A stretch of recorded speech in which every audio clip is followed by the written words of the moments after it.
நம் சகோதர மக்கள், அருந்ததிய மக்கள், அவர்களுக்கு இடப்பகிர்வு இல்ல, பங்கீடு இல்ல. அப்ப என்ன பண்ணும்? இந்த அதிகாரத்தை வைத்து அவர்கள் அங்கே இருந்து கேட்டு அவர்களுக்கு 3 விழுக்காடு இல்ல 6 விழுக்காடு கூட நீங்க கொடுத்திருக்கலாம். நாங்க கேட்டா அப்ப என்ன செஞ்சிருக்கணும்? கேட்கல. இப்ப என்ன பண்ணிட்டீங்க?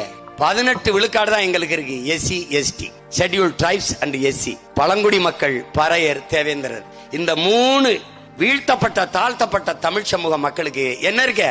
18 விழுக்காடு தான் இருக்கு. இவன் அதிகார வலிமையற்றவன், இவன் குரலற்றவன், அரசியல் வலிமையற்றவன், இவன் எதிர்த்து போராட மாட்டான்.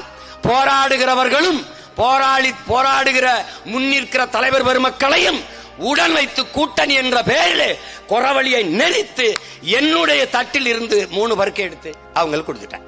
நானே நெளிஞ்ச தட்டுல 10 பருக்கை வச்சு சாப்பிட்டுக்கிட்டு இருக்கேன். அதுல 3 எடுத்து கொடுத்துட்டேன். இது எவ்வளவு பெரிய பச்சை துரோகம் என்பதை அறிவார்ந்த தமிழ் சமூக மக்கள் சிந்திச்சு பார்க்கணும். அந்த இடப்பகிர்வை நாங்கள் ஏற்கிறோம். ஆனால் என்னிடத்தில் இருந்து எடுத்து கொடுத்ததை நாங்கள் எதிர்க்கிறோம். இதை புரிந்து கொள்ளணும். அருந்ததிய சொந்தங்கள் புரிந்து கொள்ளணும். நாங்க என்னமோ உங்க உரிமைக்கு எதிராக நிற்கிறோம் இல்ல, அப்படி நிக்கிறோம். நீங்க என்ன கூடாது, அது தவறு. நியாயத்தின் பக்கம் நில்லுங்க, தர்மத்தின் பக்கம் நில்லுங்க. நீங்கள் இட பங்கீடு கேளுங்கள்.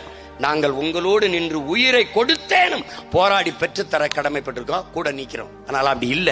அந்த சமூக மக்களினுடைய தலைவராக இருக்கிற அண்ணன் அதிகமானவர்கள் சொல்கிறார்கள், நாங்கள் இட ஒதுக்கீடுதான், இட பங்கீடுதான் ஐயா கருணாநிதி கிட்ட கேட்டோம், உள்ஒதுக்கீடு கேட்கல. உள்ஒதுக்கீடு கொடுத்தது அவரு, அதுவும் அவர் கொடுக்க முடியல, அவர் இறந்துறாரு. அதுக்கு பிறகு வந்த ஐயா ஸ்டாலின் தான் அதை கொண்டு வரார். அப்ப எதிர்ப்பு இல்லாம அது நிறைவேறிடுது. இப்ப போயிட்டு அப்படின்னு அவர் தான் சொல்றாரு. அவரே சொல்றாரு நாங்க உள்ஒதுக்கீடு கேட்கலன்னு. இப்ப இந்த உள்ஒதுக்கீடால என்ன பிரச்சனை? இப்ப நம்ம என்ன செய்யறது? இப்ப நம்ம இழந்துட்டோம், 3 விழுக்காடு இழந்துட்டோம். 18ல 3 போயிருச்சு. 3 சும்மா 3 விழுக்காடா போகல. இங்க பாருங்க, அது அப்புறம் அந்த கதைக்கு வர பாருங்க, ஒண்ணா வர பாருங்க. இங்க பாருங்க, என்னடா இது துண்டு சீட்டு இல்ல, இது எழுதி வச்சு படிக்கிறதும் இல்ல, இது வாய் கணக்கா சொல்றேன்பா. அதனால உங்களுக்கு ஆதாரம் காட்டணும்ல. அதனால இங்க பாருங்க, இதுல பாத்தீங்கன்னா படிக்கிறேன் பாருங்க. இஸ்லாமியர்களுக்கும் கிறிஸ்தவர்களுக்கும் தனி இடஒதுக்கீடு வழங்கிய போது பிற்படுத்தப்பட்டோருக்கான இடஒதுக்கீட்டில் போட்டியிடக்கூடாது என்று வரையறை செய்த அரசு.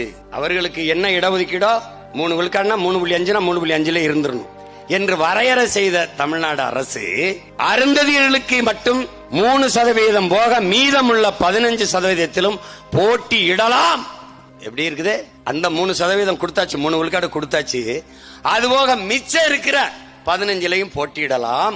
அந்த போட்டியிடும் போது அருந்ததிய மக்களுக்கு முன்னுரிமை, ஃபர்ஸ்ட் பிரிஃபரன்ஸ். இத நல்லா என் தம்பி தங்கையில் கவனிச்சுக்கணும். முன்னுரிமை கொடுக்கணும். இந்த பொது போட்டியிலையும் அவர் வருவாரு. அது போக அவருக்கு தனியா இருக்குது. அவர் எப்படின்னா, அவர் வீட்டுல அவருக்கு குடும்பத்துக்கு வேண்டியது சமைச்சு வச்சிட்டாரு. ஆனால் நாங்க இந்த ஊருக்கு சமைச்சிருக்கோம்ல, அதுலயும் அவர் எடுத்துக்கிடுவார். எப்படி புரியுது அவங்களுக்கு நான் சொல்றது? முன்னுரிமை. இப்ப அவங்க நம்ம எல்லாம் சாப்பிடக்கூடாது, அவருக்கு கொடுத்துட்டு மீதி இருந்தா சாப்பிடணும். அது என்ன பேரு? First preference. ஆங்கிலத்துல, தமிழ்ல முன்னுரிமை. விளங்குதா? இதனால என்னென்ன பிரச்சனை? இந்த பாரு பிரச்சனை, இந்த பாரு பிரச்சனை பாரு, இந்த பாரு படிக்கிறேன் பாரு. Municipality administration. இந்த பாத்துக்க தம்பி தங்கச்சி, உனக்காக தான்டா கத்திக்கிட்டு இருக்கேன். வேர்த்திருச்சுரா, ரத்தம் வேர்வையா உருகி ஓடுதுரா, தொண்டை வரலுதுரா, டேய் நெஞ்சு வெடிக்குதுரா. இந்த பாரு கத்திரம் பாரா. டேய் 1933 இடம்டா மொத்தம். எது இந்த பாரா, அது என்ன இடம்?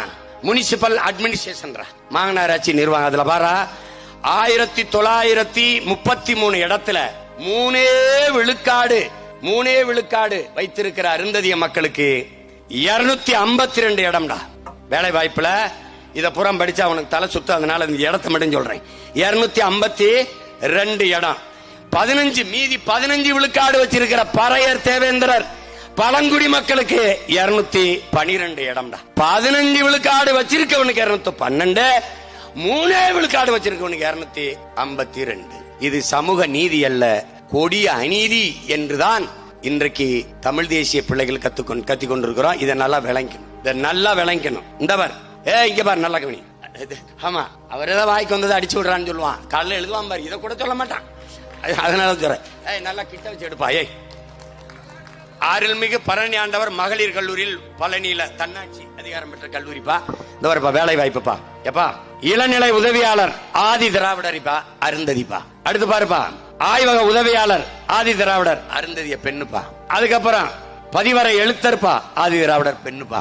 அதுக்கப்புறம் அலுவலக உதவியாளர், ஆதி திராவிட பெண்ணுப்பா. எப்ப இங்க பாருப்பா, இங்க பாரு, ஒரே ஒரு இடம் தாப்பா இதுல ஆதி தமிழர், அந்த ஆதி திராவிடர் எசிப்பா. பறையருக்கு எனக்கு ஒரு இடம்பா, 4 இடம் இருந்தது.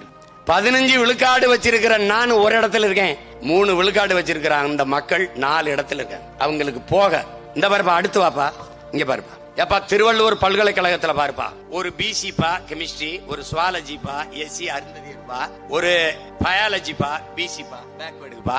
அதுக்கப்புறம் பாருப்பா கம்ப்யூட்டர் சயின்ஸ் எஸ்சி அருந்ததிப்பா, பிசிக்ஸ் எஸ்சி அருந்ததிப்பா, அப்புறம் காமர்ஸ் எஸ்சி அருந்ததிப்பா. தம்பி 5 இடத்துல 4 இடம் அவங்க தான் வச்சிருக்காங்க. இங்க பாருப்பா, இன்னும் சொல்றேன் பாருப்பா, அப்புறம் நீ கொஞ்சம் கேட்டுக்கப்பா எல்லாத்தையும். இப்ப இதெல்லாம் என்னன்னு தெரியுமாப்பா?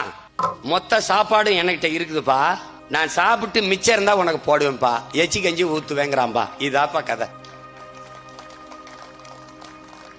இப்ப நான் என்ன சொல்றேன், இது எந்த வழியில் சமூக நீதி? என்ன அருந்ததிய மக்களின் எண்ணிக்கை என்ன, அவங்களுக்கு உரியதை கொடு, ஆனா எனக்கு இருந்து கொடுக்காத, அங்கிருந்து வாங்கி கொடு. நான் என்ன சொல்றேன், அது எப்படி கொடுக்கிறது, எங்கிருந்து வரும், எப்படி?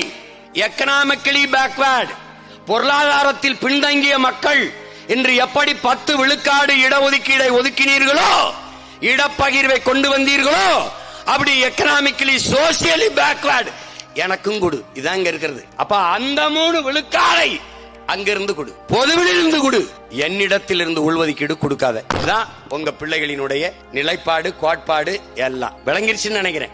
நீ இதுக்கு மேல எதிரா இருக்கும், கதிரா இருக்கும்னா நீ என்ன வேணா நினைச்சுக்க. இதுதான் உண்மையான நிலை. நீ இப்ப என்ன செய்யணும், பொருளாதாரத்தில் எக்கனாமிக்கலி பேக்வர்டுக்கு எப்படி 10 விழுக்காடு கொண்டு வர முடிஞ்சதோ, பாட்டாளி மக்கள் அவர்களுக்கு எப்படி நீ 10.5 ஒதுக்க முடிஞ்சதோ, இஸ்லாமிய மக்களுக்கு எப்படி 3.5 கொடுக்க முடிஞ்சதோ, அதுபோல பாதிக்கப்பட்டு நிற்கிற பறையர், தேவேந்திரர், பழங்குடி மக்களுக்கு நீ என்ன பண்ணணும், இழந்த 3 விழுக்காடை திருப்பி கொண்டாந்து வைக்கணும். இதுதான் எங்க நிலைப்பாடு.